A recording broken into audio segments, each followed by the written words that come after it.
તે કારતક માસના સુદ પક્ષની 11રસે તુલસી વિવાહનો પર્વ ઉજવાય છે અને આ 11રસના દિવસે ધૂમધામથી તુલસીનો વિવાહ ભગવાન શાલિગ્રામ સાથે કરવામાં આવે છે. દેવ ઉઠી 11રસના દિવસે ભગવાન વિષ્ણુના શાલિગ્રામ સ્વરૂપનો વિવાહ તુલસી સાથે કરવામાં આવે છે. પરંતુ શું તમે જાણો છો કે એક પત્ની લક્ષ્મીજી હોવા છતાં આખરે કઈ પરિસ્થિતિઓમાં ભગવાન વિષ્ણુને તુલસી સાથે લગ્ન કરવા પડ્યા હતા? આવો જાણીએ. પૌરાણિક કથાઓ અનુસાર જલંધર નામના શક્તિશાળી અસુરનો વિવાહ વૃંદા નામની એક કન્યા સાથે થયો હતો.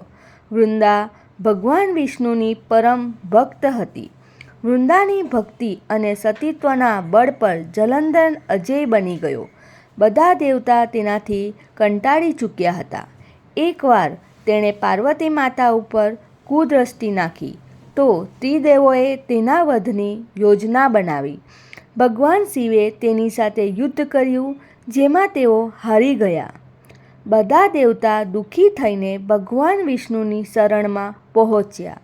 વિષ્ણુએ પોતાની માયાથી જલંધરનું રૂપ ધારણ કરી લીધું.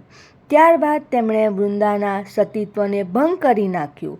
તો જલંધરની શક્તિ ધીરે ધીરે ક્ષીણ થવા લાગી અને તે દેવતાઓ સાથેના યુદ્ધમાં મરણ પામ્યો. ત્યાં સુધી વૃંદા વિષ્ણુ ભગવાનના છળને સમજી ચૂકી હતી. પતિના મોતથી દુઃખી વૃંદાએ ભગવાન વિષ્ણુને પથ્થર બની જવાનો શ્રાપ આપી દીધો. જો કે દેવતાઓની વિનંતી અને માતા લક્ષ્મીની હાલત જોઈને વૃંદાએ પોતાનો શ્રાપ પાછો લઈ લીધો. પરંતુ ભગવાન વિષ્ણુ તેમના કર્યાનું પ્રાયશ્ચિત કરવા માંગતા હતા. તેમણે વૃંદાના શ્રાપને જીવિત રાખવા માટે પોતાની એક જાત શાલિગ્રામ સ્વરૂપમાં પ્રગટ કર્યું, જે શાલિગ્રામ કહેવાયું. દુઃખી વૃંદા પોતાના પતિ જલંધરની સાથે જ સતી થઈ ગઈ. વૃંદાની રાખથી તુલસીનો છોડ ઉત્પન્ન થયો.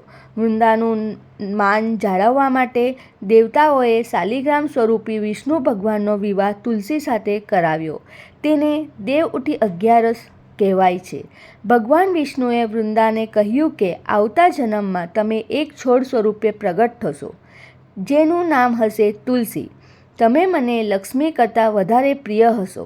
તમારું સ્થાન મારા માથા ઉપર રહેશે.